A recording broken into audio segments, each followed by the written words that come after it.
Hello everyone. Welcome back to another lesson. I hope you are all fine. Today we will learn about some very useful and common expressions in English. After this lesson, you will sound great and people will think that you are a native speaker. Learning expressions is a good way to improve your speaking skills quickly. All right? So after this lesson, I want you to write down all of the expressions. Next, you should practice saying 2 expressions every day. You should then record your voice. Use your iPhone to record your voice so you can listen to how you sound. Finally, I want you to practice writing these expressions in an email to a friend, okay? The first useful expression is sorry, I'm afraid, blah, blah, blah, or sorry, I'm afraid not. Okay?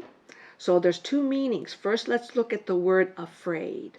The word afraid and scared, scared, they have the same meaning, all right? So if you're afraid of, scared of, it's the same thing. So here's a sentence. I'm afraid of snakes. Oh, I'm afraid of snakes. The same thing can be said, I'm scared of snakes. Oh, I don't like snakes, all right?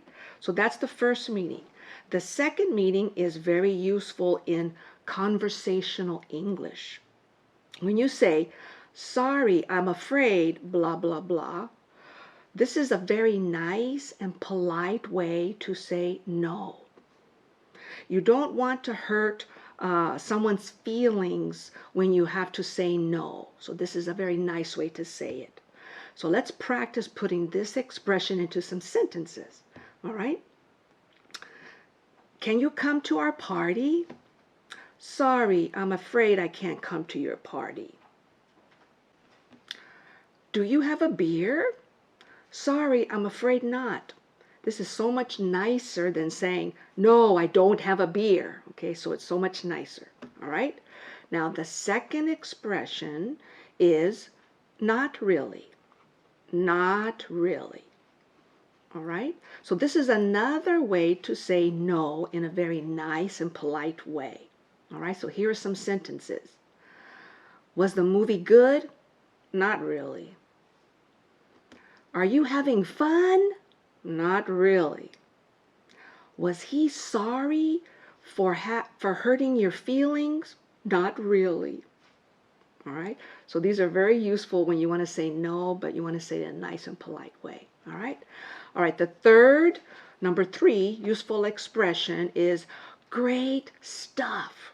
All right, this means great job. Great job. But you say great stuff. All right? So stuff means things, great things that you did, all right? So that's the expression great stuff.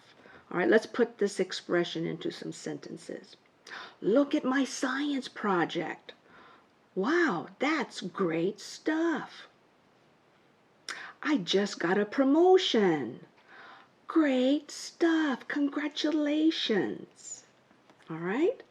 Good. So these are very useful, my students. So great stuff means great job. Okay, you did a great job. All right, number 4. The fourth useful expression is, I'm sorry to hear that. All right, I'm sorry to hear that. This is not an apology. You say this to show that you care about someone who's having a problem. And this is a very nice way to show that you care. All right, so let's practice this expression in some sentences. I just got laid off of work. Oh, I'm sorry to hear that. So laid off means fired from your job. He lost his job. That's very sad. So you say, oh, I'm sorry to hear that. My boyfriend just broke up with me. I'm so sorry to hear that. And our house burned down and we lost everything. Oh, I am really sorry to hear that. All right, now the 5th useful expression is give me a hand. Give me a hand. It has two meanings.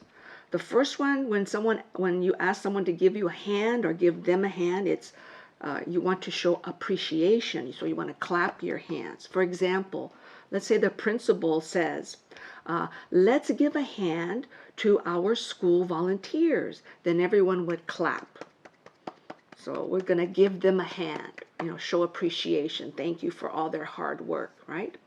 Now, give me a hand also means, can you help me? This expression, can you help me? It's like saying, can you help me? All right? So let's put these into some sentences so you can see how it works. Can you give me a hand with these boxes? So I'm asking for help. Can you give me a hand with these boxes? Can I give you a hand with those bags?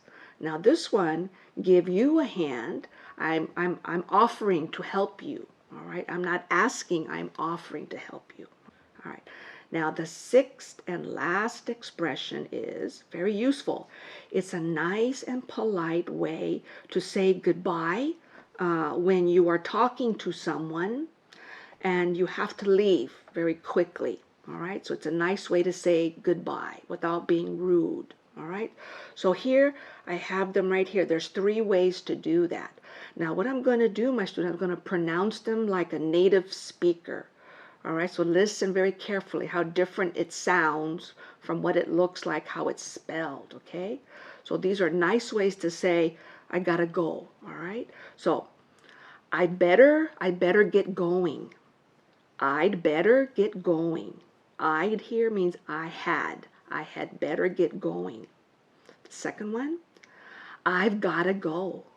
I've gotta go. I've gotta go. And the third one, I've gotta run. I've gotta run.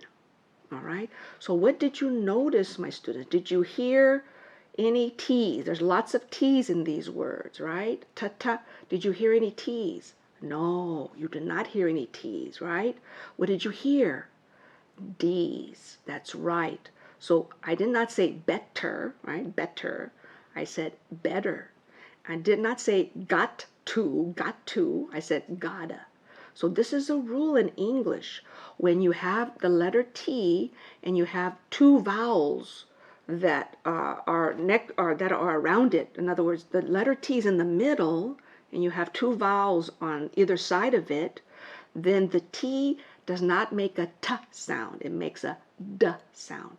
All right? So for example, let's look at the word better, right? So B-E-T-T-E-R. So there's the T. Look for the letter T in the middle. And what are the two letters, vowels that are next to it, right? The E and another E. So when you have two vowels and in the middle is a T, then the T becomes a D. So it's not better, it's better. All right? And look at the next word. These are two words, but it doesn't matter because look at the T's are there and the two vowels are right next to it. So look at got to. You don't say got to. So the two T's, what are the vowels next to them? O's, right? So it's gotta becomes a D, and the two words become one word. Why is that, my students? Because it's just the language flows. It becomes very smooth and very easy to say it. Instead of saying got to, you say gotta, right? Better, better, right? All right, very good. So let's say you're talking to a friend, all right, and you realize it's late and you have to leave now. So what do you say to excuse yourself and be polite about it? So let's practice this, all right? Oh, it's late. I better get going. Oh, it's late. I've got to go. Oh, it's late. I've got to run.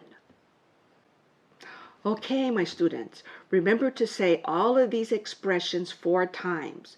You will sound amazing and you will feel more relaxed after you practice saying these expressions. Also, click on the links below and you can get more practice with these expressions, all right? Oh, my students, it's late. I've got to go. Take care of yourselves. Have a great summer. Bye-bye.